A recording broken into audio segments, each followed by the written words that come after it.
You're listening to the Free American. I am Clay Douglas. I wrote this. See how you like it.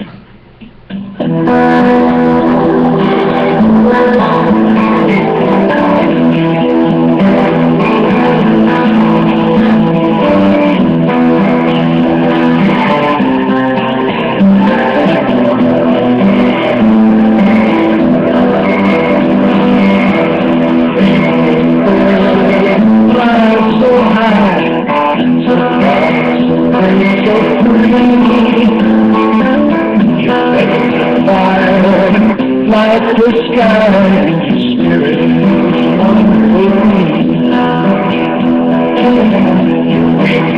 stand by the ocean, everything like the waves of your motion,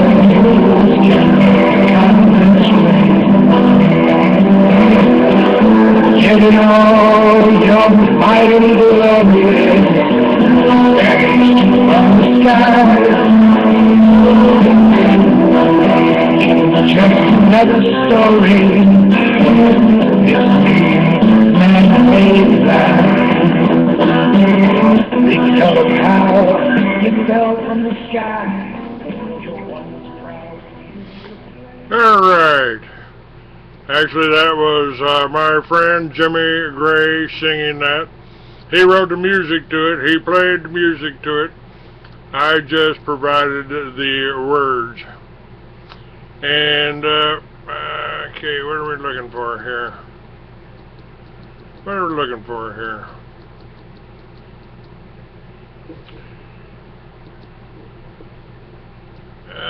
I want to talk, I'm still on my UFO kick. I'm still doing that. And,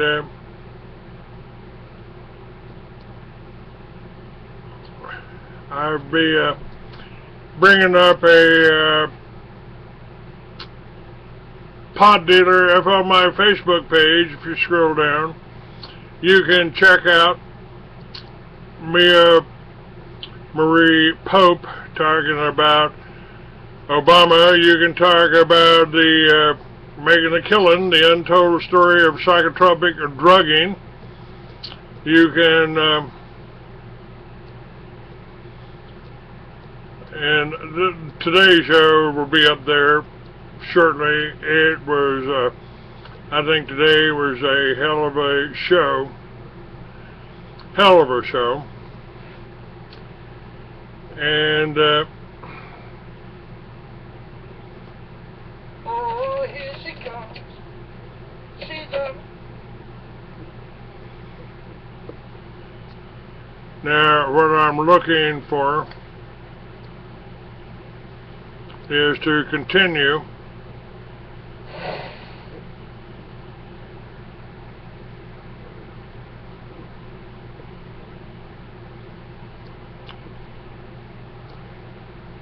no, we ain't gonna do that. Patience. Patience, guys.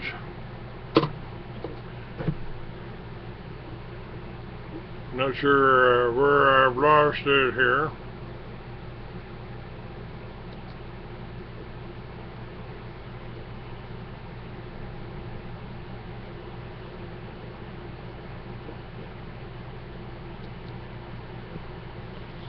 But give me a moment, we'll find it here.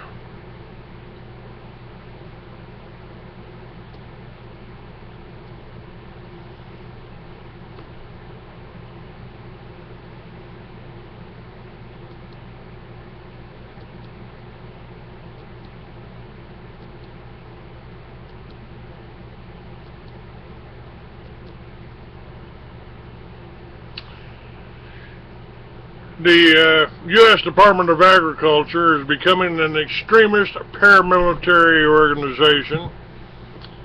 They're now buying ballistic body armor in addition to the submachine guns that was reported on earlier. What do you think? What do you think? And Alright, here we go. We've been doing this report.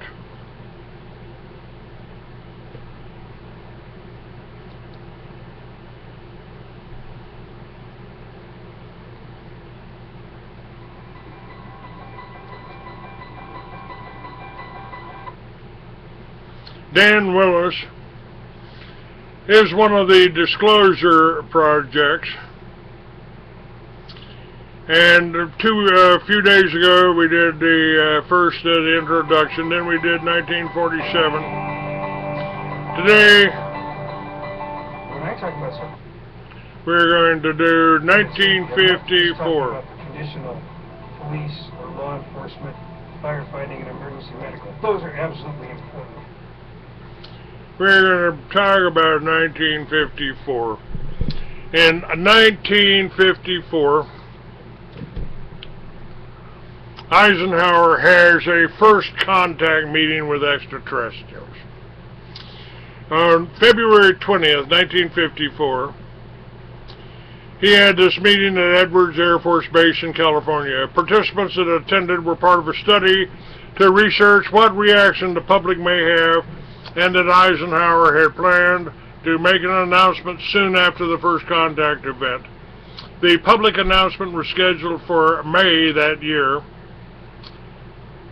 but never occurred as intense disagreements arose on how to handle the matter. In meeting with extraterrestrials, it seemed they first met with a highly advanced Nordic type race. This alien group warned us against the aliens that were orbiting the equator and offered to help us with our spiritual development. They warned that we were on a path of self-destruction and that we must stop killing each other, stop polluting the earth, stop raping the earth's natural resources, and learn to live in harmony.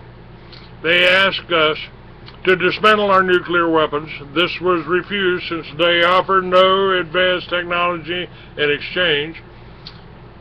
This, they said, was because we were not spiritually advanced enough not to misuse it.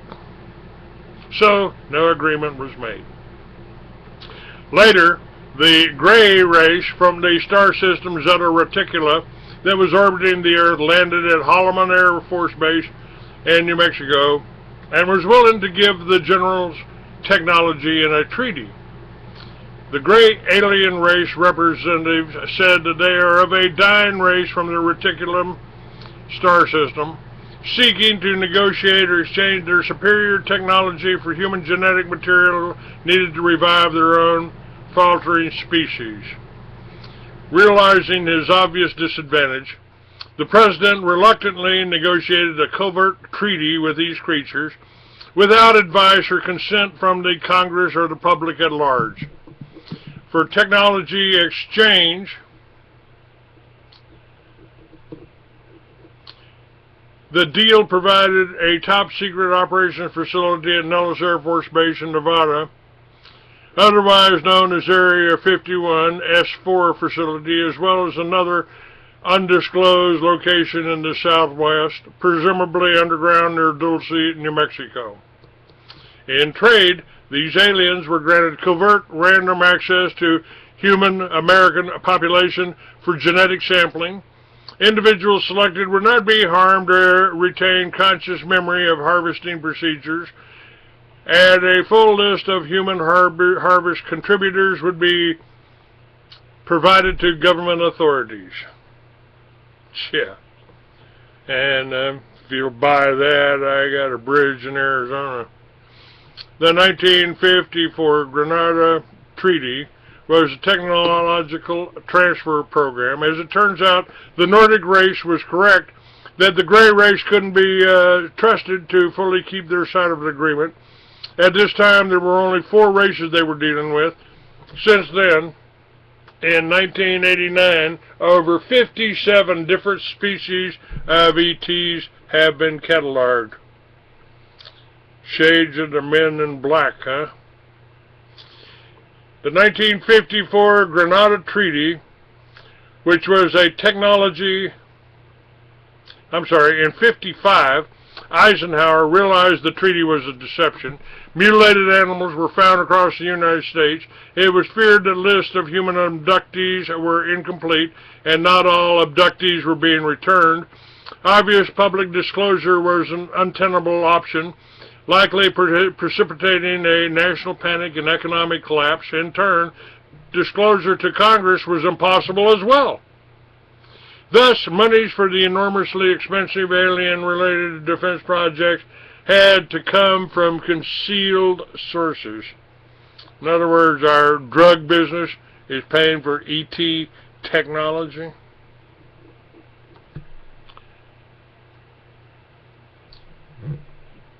Considering this impasse, MJ-12, in concert with the CIA, devised a black ops illegal drug pipeline into America via offshore oil rigs provided by Zapata Oil Corporation's chief executive, George Herbert Walker Bush.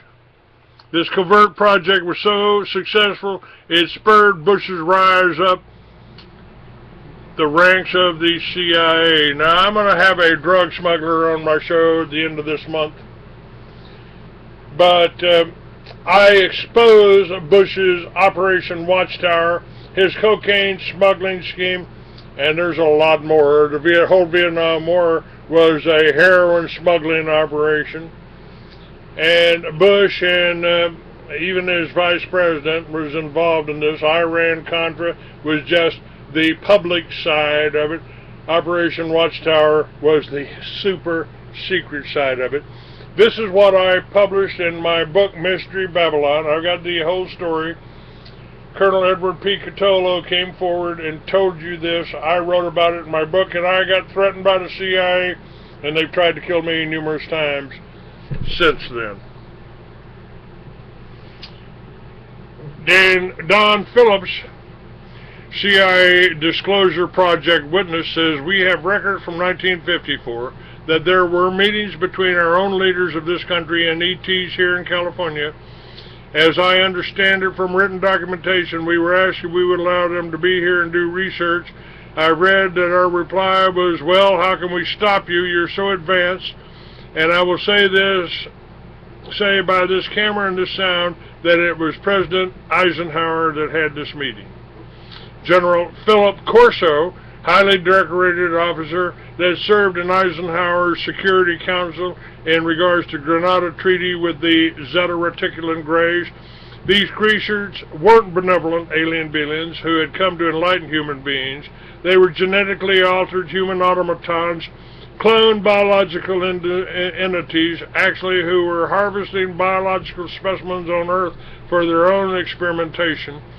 As long as we were incapable of defending ourselves, we had to allow them to intrude as they wished. We had negotiated a kind of surrender with them. As long as we couldn't fight them, they dictated the terms because they knew what we feared most was disclosure.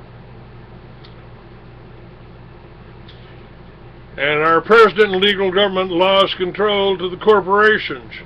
Brigadier General Stephen Lufkin was on Eisenhower's staff. What happened was Eisenhower got sold out. I think he realized that all of a sudden this matter was going into the control of the corporations. He realized he was losing control. He realized this phenomena of whatever it was we were faced with was not going into being the best of hands. As far as I can remember, that was the expression that was used. It's not going to be in the best hands, and so it turned out to be. General Stephen Lufkin. This in the basement of the Pentagon, and in those days, Basement of the Pentagon, and anybody who's worked there knows what I'm talking about.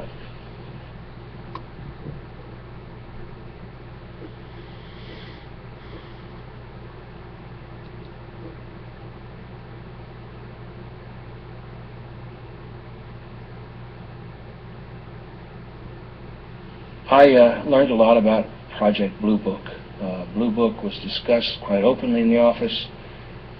Sections of Blue Book were opened.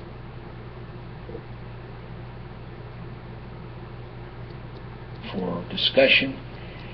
And then there were other matters as well that were brought to our attention one afternoon when we were just about ready to finish up training. It was about 3:30, maybe 3:45 in the afternoon.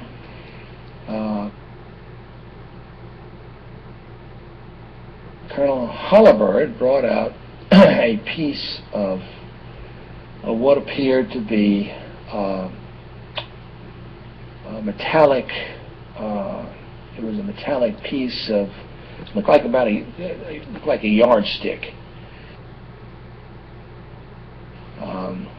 It had deciphering. It had encryption on it. He did it.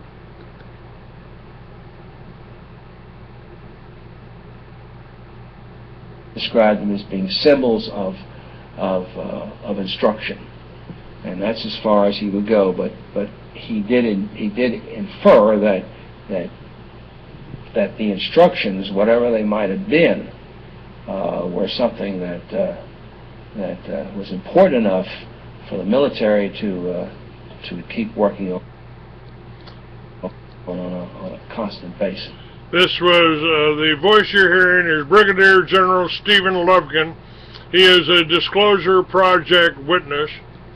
It seemed giant-like when I saw it, because it was the first time I'd ever seen anything like this before, and all eyes were just peeled on that particular thing. And when he told us what it was, it was frightening. It was eerie. There, you could have heard a pin drop in the room when it was first mentioned. Well, he said it had been taken from one of the craft that had crashed in New Mexico, and that it had been taken from a box of materials that the military was working on. They didn't use the word reverse engineering at that time, but there was something similar to the reverse engineering that they felt like they needed to work on, and it was going to take years to do this.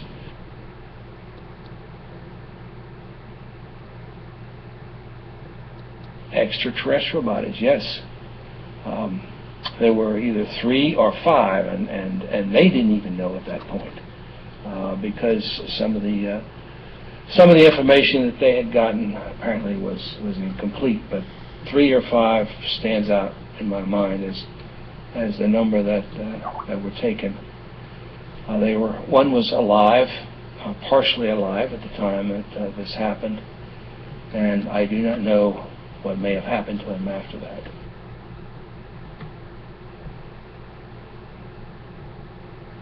The findings that were put in there were highly scientific, and they were highly gone over by the people that knew what they wanted to put in there.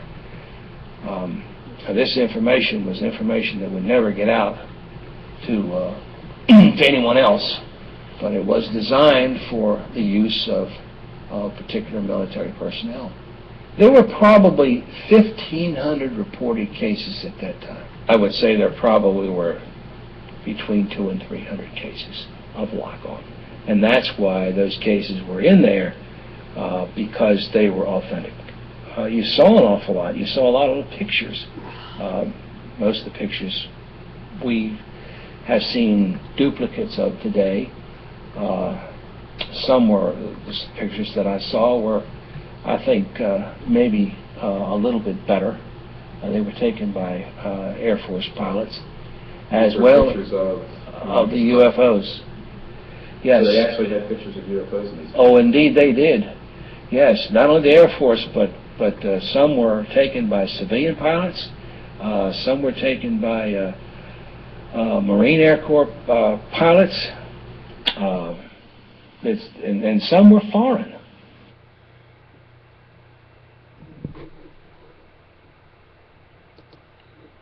The whole process of dealing with the UFO phenomenon could not be handled anymore by one agency, and so in order to keep it alive, and I guess as cheaply as possible, it was given to various and sundry parts of the government to work on, and I guess they thought that they could also keep the intelligence factor as secret as possible by giving little agencies a little bit here and a little bit there, and that oftentimes is done with matters like this. But what happened was Eisenhower got sold out. I think that he realized that all of a sudden this matter is going into the control of corporations. He realized that he was losing control.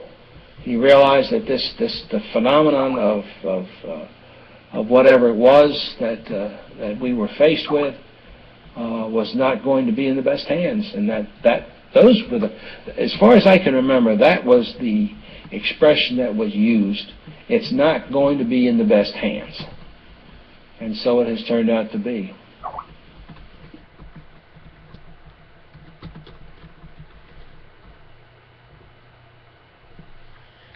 All right.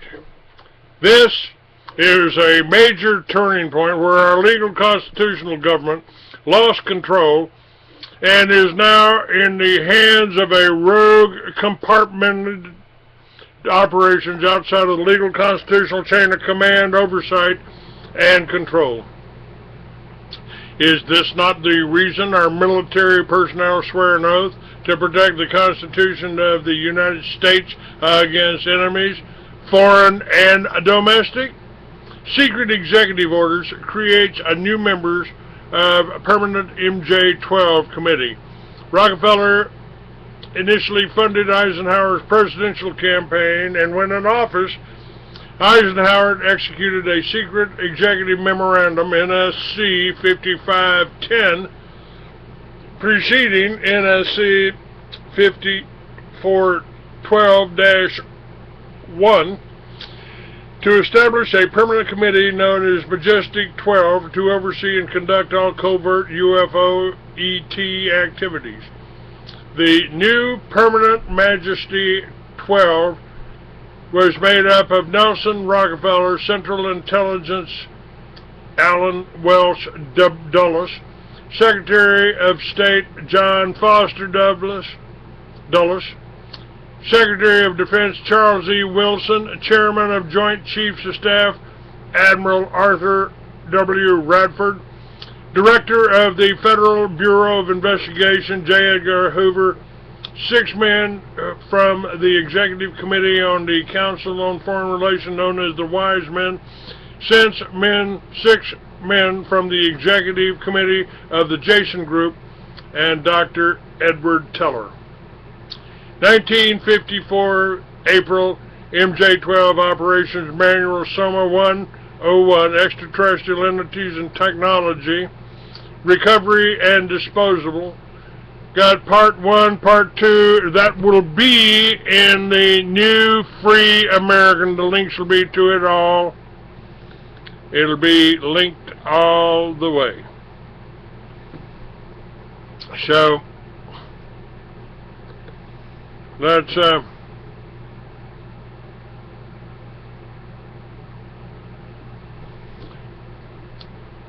May of 1954, that was the first Bilderberg meeting held at the Hotel de Bilderberg in the Netherlands, created by Prince Bernhard of the Netherlands, former Nazi SS officer. President Eisenhower, CIA Director Walter Bedell Smith, Prince Bernhard, David Rockefeller, and other top world financiers and other Western power leaders convened the inaugural meeting of the Bilderberg Group. One of the early items on the Bilderberg agenda was the contact by Star Nations. Shortly after establishing itself, a Bilderberg Group collaborated with the Council on Foreign Relations and another international work policy body devoted to world government. They discussed the problem of adjusting humankind to star visitors' presence. This far-reaching aim, and nothing less than to create a world system of financial control in private hands, able to dominate the political system of each country and the economy of the world as a whole. This system was to be controlled in a feudalistic fashion by certain banks in the world acting in concert by secret agreements arrived at frequent meetings and conferences. The apex of the system was to be the Bank for International Settlements, in Basel, Switzerland, a private bank owned and controlled by the world's central banks. How did our national security system become so heavily infiltrated?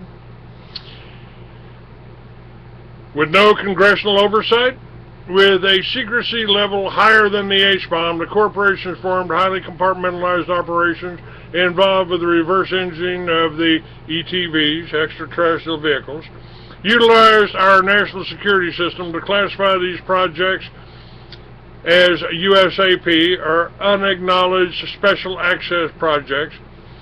Unacknowledged means that regardless of your security clearance, or whether you are the president, head of the Joint Chiefs of Staff, intelligence, or the director of the CIA, you are lied to regarding the project's existence. And in 1957, Colonel Philip J. Corso has an encounter with extraterrestrials at White Sands. Colonel Philip Corso was involved in a liaison between the corporation's compartmental operations that were reverse engineering and disseminating some technology out to the public sector. In 1957, Colonel Corso was at White Sands Missile Base in New Mexico. He encountered a disk and a being in the desert. It was there in the desert, and it was sort of phasing in and out of his field of vision, since these crafts can be multidimensional and move outside of our vision's visible light spectrum. He was very shocked as he looked at this being. The being contacted him telepathically. The being asked him if he could go back to the central operations base at White Sands and turn off the radar, as this was one of the reasons why the disk crashed in the late 40s and early 50s, was because of high-powered radar that was being used. So this little ET asked Corso to turn the radar off, so that he could get back out of here and go. And Philip Corso asked the question, well, if I help you, what's in it for me? What do I get out of this? The little extraterrestrial said, a new world if you can take it. World-changing free energy, anti-gravity, and other technologies are now hidden. The corporations involved in these black projects seized control of the technologies that could have ended the energy crisis for everyone and further environmental damage to our planet. Let's hear from Colonel Philip Corso now. July 1947, Roswell, New Mexico. Wreckage found in the desert outside this small town is believed by many to be a UFO. The question is, are UFOs real? The answer is yes. For years, controversy has grown about what really happened here that summer night. Now, a decorated ex-U.S. Army intelligence officer has made a remarkable claim. He says that not only are UFOs real, but that the U.S. military harvested advanced technology from them.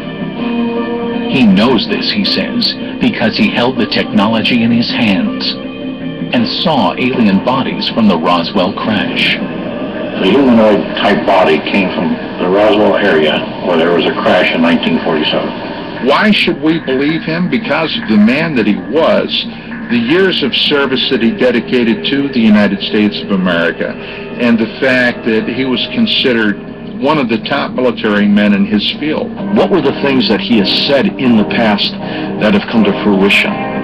According to Lieutenant Colonel Philip Corso, he was responsible for bringing alien technology to military labs and civilian scientists. And they used it to make lasers, fiber optics, integrated circuits, night vision image goggles, and bulletproof vests. A piece of super strong metallic cloth. Corso contends it may have protected the alien pilots in their spacecraft.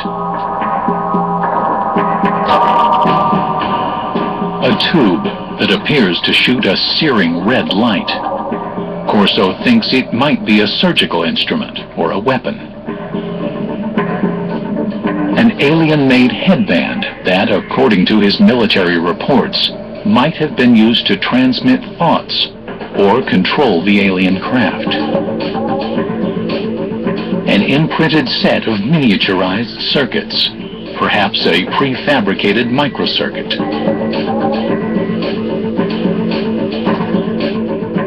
A flexible wire that might have transmitted light through its interior. And a lens that could allow anyone to see in the dark, supposedly taken from the eye of an alien being.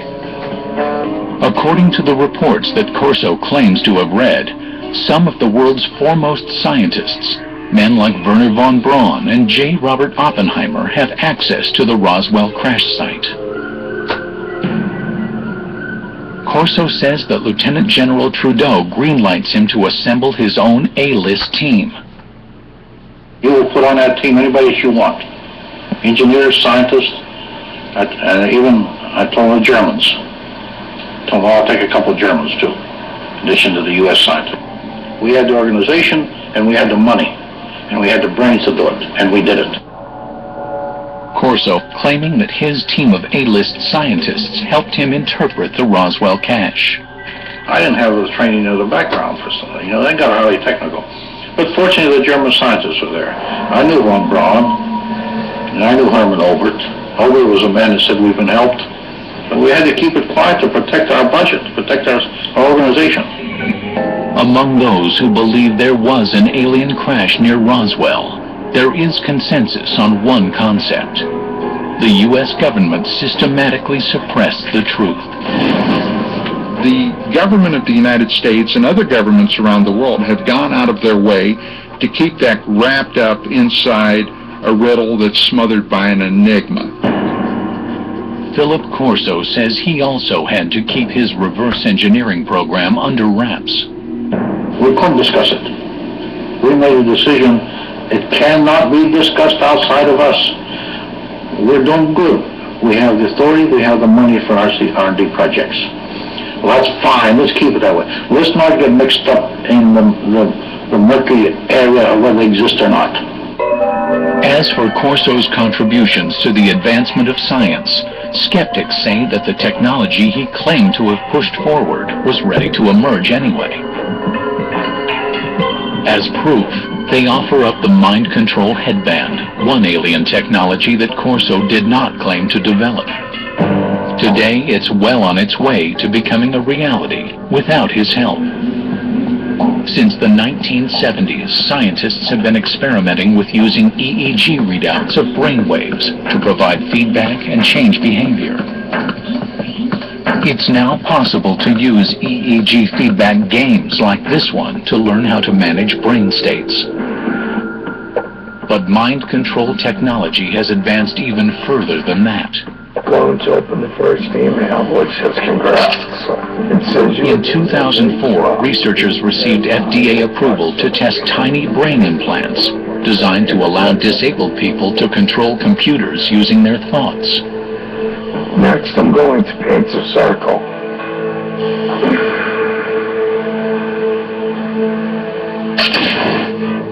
UFO researchers say the government's supposed cover-up may forever obscure the facts of Roswell.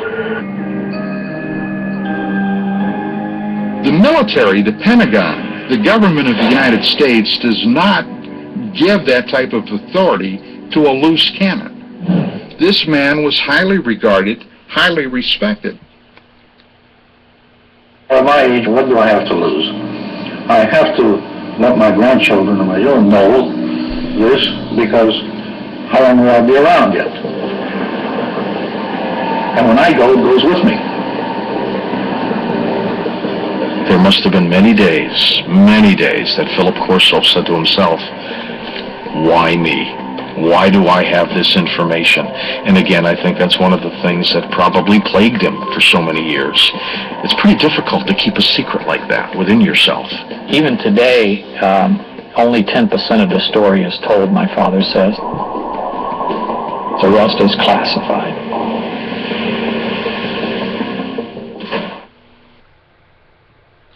A lot of these technological advances in integrated circuits, lasers, fiber optics, Kevlar, night vision, etc. were derived from these studies and put into the public sector, according to Colonel Corso.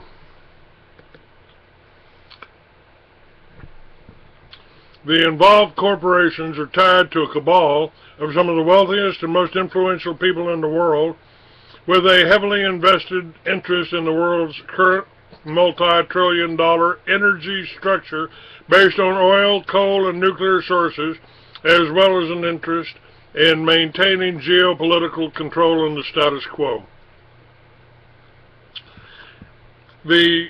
Among the discoveries in these hidden black projects were an energy source that could, without environmental damage, replace oil, coal, and nuclear, as well as anti-gravity propulsion systems, where we would no longer need paved roads. New propulsion systems would make the transportation systems of cars, planes, and rockets obsolete and change forever the entire technology of the infrastructure of the planet. One of the greatest reasons for the truth embargo regarding the UFO ET issues and the decision was made to suppress this information to the public at all costs, as disclosure would expose the greatest scandal in recorded history. 1955 to 1956 media, more public indoctrination with the element of fear associated with extraterrestrials. Remember Forbidden Planet? Earth and the Flying Saucers, this island Earth. Earth and the Flying Saucers. Warning, take cover, we must fight back. Rockets are being summoned to space or disappearing.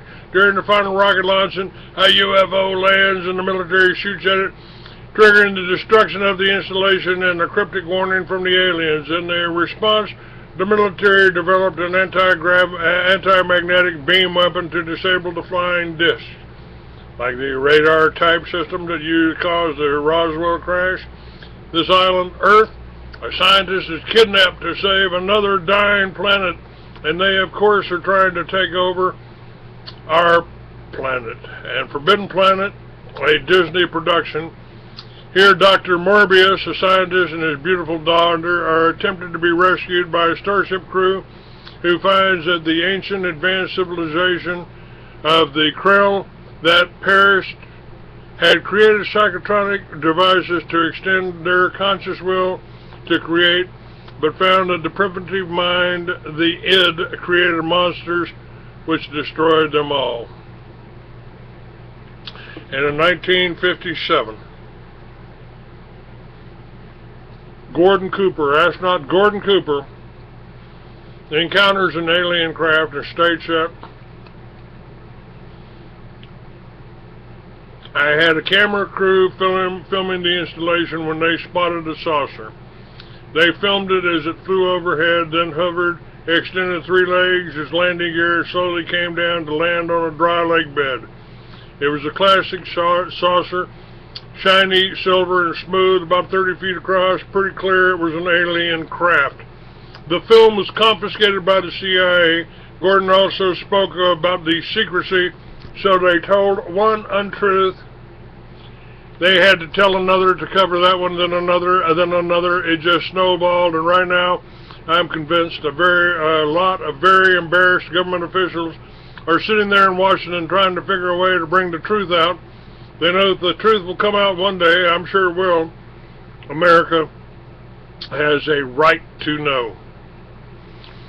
In 1959, Nazi scientists claimed to have help from people of other worlds. Dr. Hermann Oberth and Dr. Werner von Braun, both of these men originally earned their statue in the field of rocket design by building ballistic missiles for Germany's Third Reich during World War II. However, both these men modestly admit the spectacular success of their technical efforts were not theirs alone to claim. They had special assistance.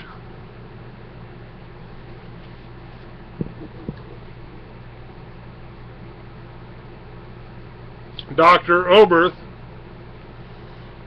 cryptically stated, "We cannot take the credit for our record achievement in certain scientific fields alone.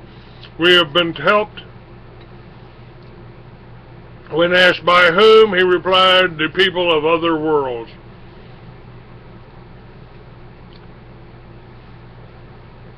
Dr. von Braun candidly revealed his knowledge of extraterrestrials in 1959 by stating, "We find ourselves faced by powers which are far stronger than hitherto assumed, and whose base is at present unknown to us. More I cannot say at present. We are now engaged in entering into close contact with those powers, and with 6 or 9 months it may be possible to speak with more precision on the matter." Eisenhower tried to warn us about the unwarranted influences within the military-industrial complex. And here's his farewell warning speech. On at least one occasion, Eisenhower was heard to say by those in the room, "God help this country when somebody sits at this desk who doesn't know as much about the military as I do."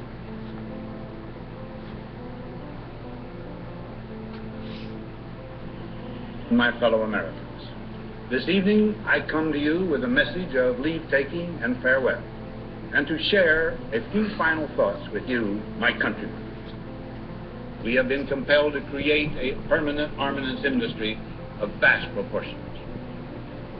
3.5 million men and women are directly engaged in the defense establishment. The total influence, economic, political, even spiritual, is felt in every city, every state house, every office of the federal government. We recognize the imperative need for this development, yet we must not fail to comprehend its grave implications. In the councils of government, we must guard against the acquisition of unwarranted influence, whether sought or unsought, by the military-industrial complex. The potential for the disastrous rise of misplaced power exists and will persist. We must never let the weight of this combination endanger our liberties or democratic processes. We should take nothing for granted. Only an alert and knowledgeable citizenry can compel the proper meshing of the huge industrial military machinery and defense of our peaceful methods and goals, so that security and liberty may prosper together. Flash forward to 1961, January 20th. Kennedy knew of the infiltrated control systems and attempted to disclose their existence. President John F. Kennedy knew of the infiltrated control elements and was planning on to disclose it to the American public.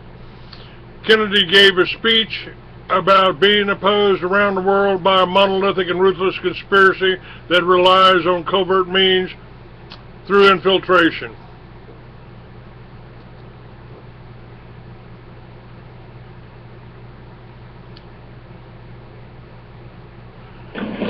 Ladies and gentlemen, the very word secrecy is repugnant in a free and open society, and we are, as a people, inherently and historically opposed to secret societies, to secret oaths, and to secret proceedings.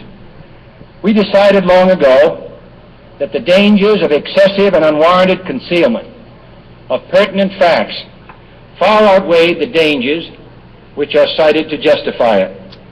Even today, there is little value in opposing the threat of a closed society by imitating its arbitrary restrictions. Even today, there is little value in ensuring the survival of our nation if our traditions do not survive with it. And there is very grave danger that an announced need for increased security will be seized upon by those anxious to expand its meaning to the very limits of official censorship and concealment. That I do not intend to permit to the extent that it's in my control. And no official of my administration, whether his rank is high or low, civilian or military, should interpret my words here tonight as an excuse to censor the news, to stifle dissent, to cover up our mistakes, or to withhold from the press and the public the facts they deserve to know. For we are opposed around the world by a monolithic and ruthless conspiracy that relies primarily on covert means for expanding its sphere of influence, on infiltration instead of invasion, on subversion instead of elections, on intimidation instead of free choice, on guerrillas by night instead of armies by day. It is a system which has conscripted vast human and material resources into the building of a tightly knit, highly efficient machine that combines military, diplomatic, intelligence, economic, scientific, and political operations. Its preparations are concealed, not published. Its mistakes are buried, not headlined. Its dissenters are silenced, not praised. No expenditure is questioned, no rumor is printed, no secret is revealed.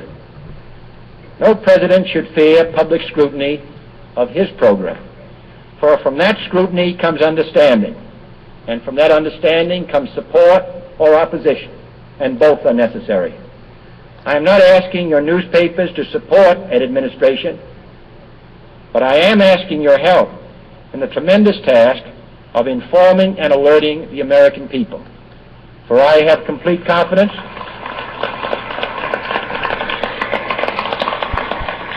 in the response and dedication of our citizens whenever they are fully informed. I not only could not stifle controversy among your readers, I welcome it.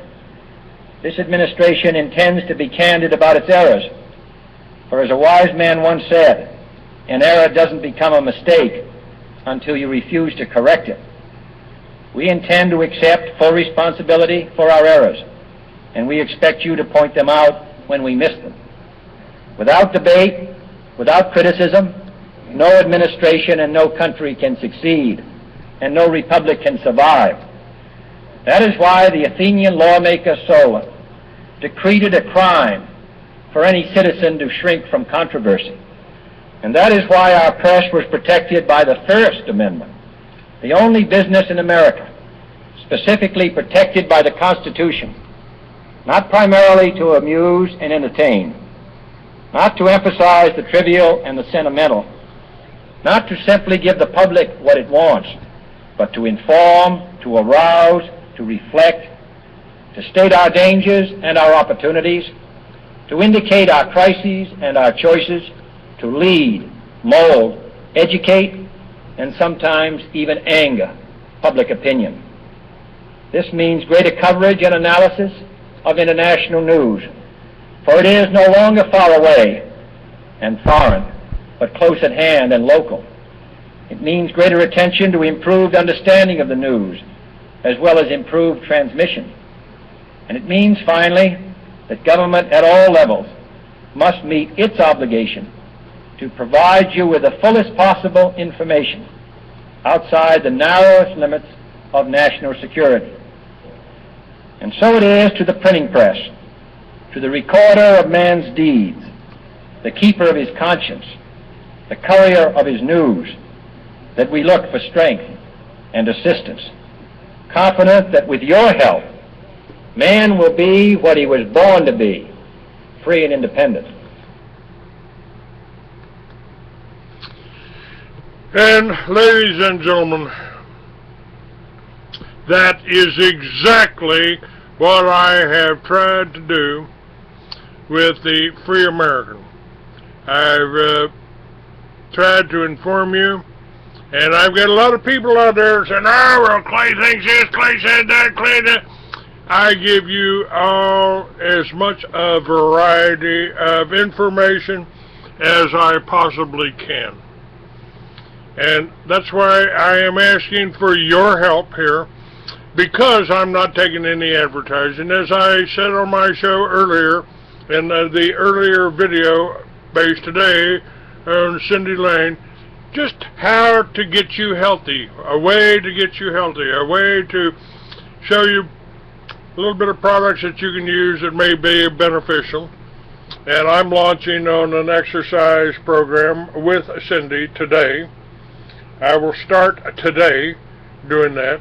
And you'll be able to see on these videos on a daily basis of the progress I'm making.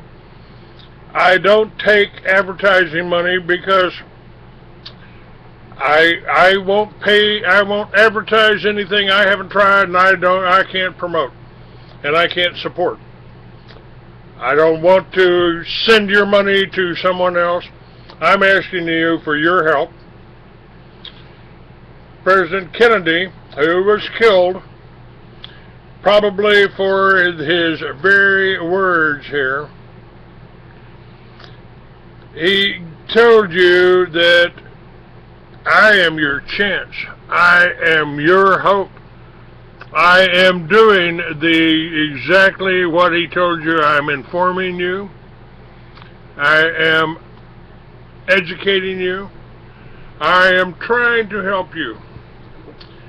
Now, this whole report on the UFOs, it goes back to 1961, but the rest of this article here that we're talking about here will be in the June issue of the Free American, along with information about Cindy's products and Cindy's exercise programs, and the fact that she's trying to take this whole health thing to your community, to your county, to your town. I highly support that. I think that is a good idea.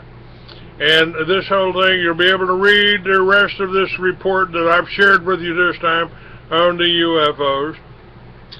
Yeah, JFK told his brother about it. They killed his brother. He shared too much with Marilyn Monroe. They killed her about this.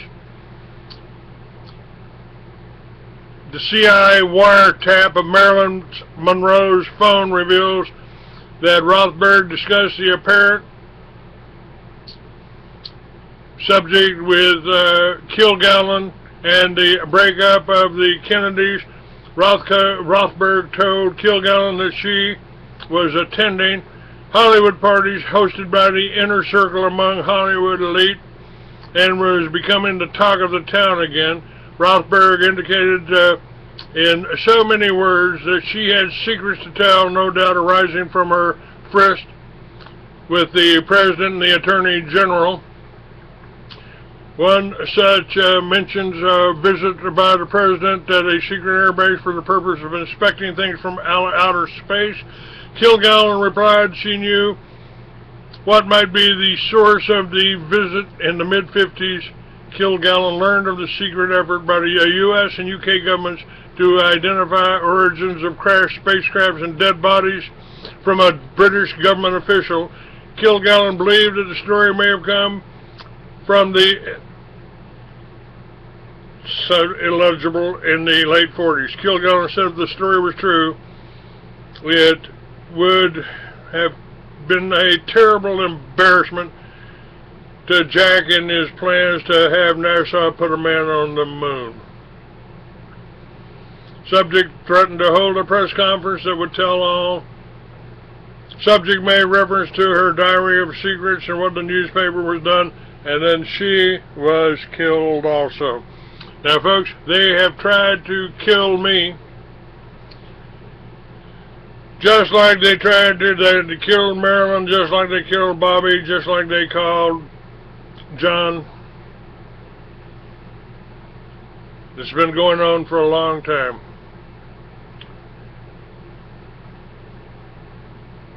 And on November 8, 1965, the real story of the biggest scoop of history never gets told. Kilgallen died under mysterious circumstances. All this will be in the June issue of the Free American. I urge you to go get it. It'll be up within a week. Before that, get the May issue. That'll bring you up to date.